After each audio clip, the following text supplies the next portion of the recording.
kita diperhatikan. Sekarang di tempat kita, mulai jadi gubernur, bupati, wali kota, camat dan pejabat di bawah, orang lain ada, sampai tukang sapu ada. Tapi daya mau jadi pejabat di daerah, orang tidak akan bisa kita. Karena itu saya protes dengan pemerintah pusat, terutama penerimaan pegawai negeri, penerimaan IPDN. Dulu kewenangan diberikan kepada daerah, tapi sekarang tidak diberikan kepada daerah.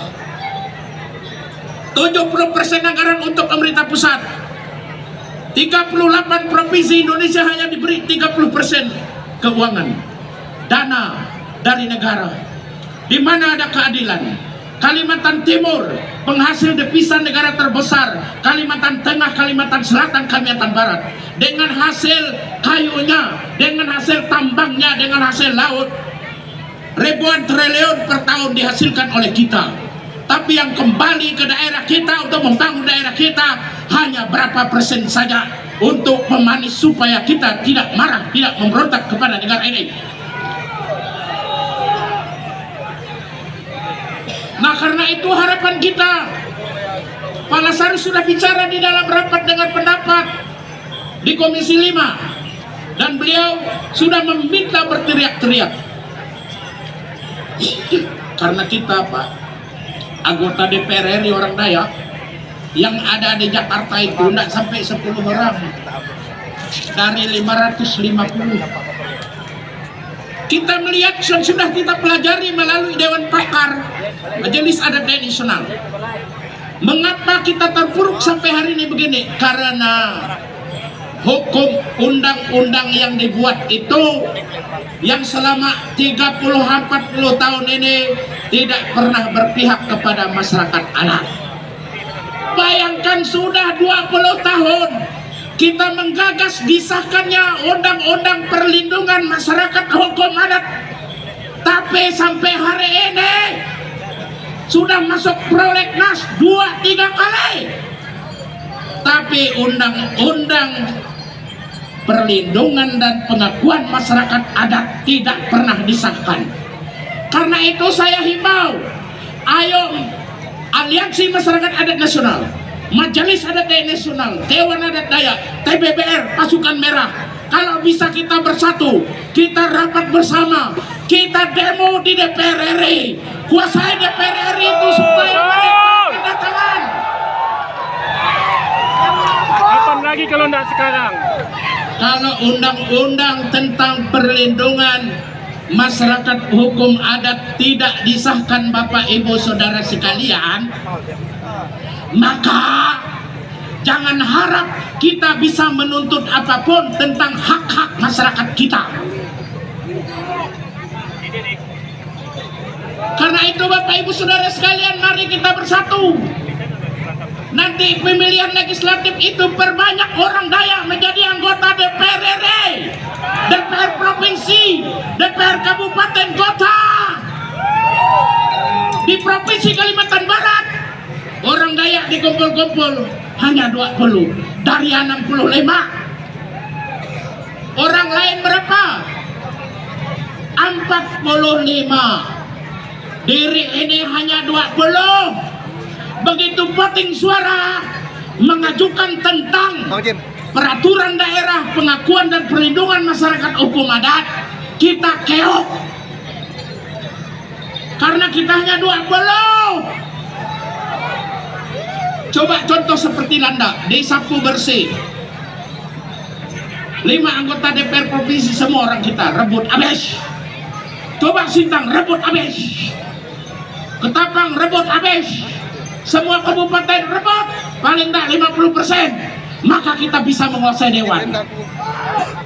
Kalau kita menguasai dewan, kita pembuat peraturan daerah, berarti kita bisa mengubah nasib Dayak yang sesungguhnya melalui peraturan daerah perlindungan dan pengakuan hukum adat.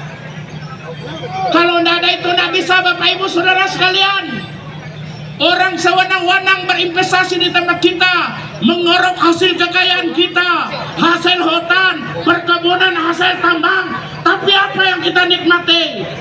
nikmati yang namanya di situ adalah bekas-bekasnya. Yang ada di situ kita lihat sungai tercemar. Orang Dayak mau jadi mandor susah, mau jadi apalagi manajer susah. Mengapa? Karena kita tidak bersatu. Makanya saya mengimbau, kalau kita memilih orang, kita pilih orang yang memiliki komitmen untuk membangun Dayak. Jangan sudah dipilih lalu dia memikirkan dirinya sendiri dan kelompoknya. Orang Dayak dibiarkan, padahal orang Dayak yang mendukung dia sampai duduk. Saya protes juga pada saat penerimaan Polri dan TNI. Ini untuk Kapolda, untuk Kapolri, untuk Panglima TNI. Orang kita begitu tes banyak tak memenuhi syarat, terutama akademik. Sekarang saya mau tanya, apakah pendidikan, kesehatan, dan fasilitas hidup di Jawa, Sumatera, Sulawesi sama dengan di daerah orang Dayak di pedalaman? Tidak sama. Jalan kita hancur, daerah tertentu tidak ada listrik, guru datang 1-2 setiap hari, fasilitas pendidikan tidak ada yang bagus. Mana kita mampu sejajar dengan mereka yang memiliki fasilitas yang lengkap di kota, di Jakarta, di Sumatera, di Sulawesi. Di perkotaan kita tidak bisa bersaing dari segi akademik karena kita fasilitasnya tidak ada. Jalan hancur, mau sekolah hujan hancur jalan, gurunya kadang 1 masuk Senin Kemis, mau disamakan. Kita tidak mau seperti itu. Tolong diubah kebijakan itu, kebijakan afirmatif yang berpihak kepada masyarakat lokal, masyarakat setempat. Kalau perbatasan, beri orang perbatasan, kasih orang lain 5% cukup.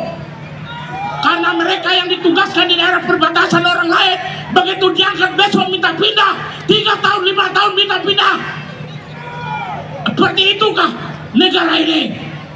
Coba tempatkan orang kita di perbatasan, dia tidak akan lari, dia tetap ada di situ mengabdi untuk daerahnya.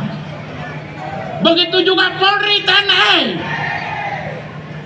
Kita mau tes TNI, Polri, tempat orang tidak akan bisa. Tapi orang menguasai daerah kita. Ini yang disebut dengan ketidakadilan.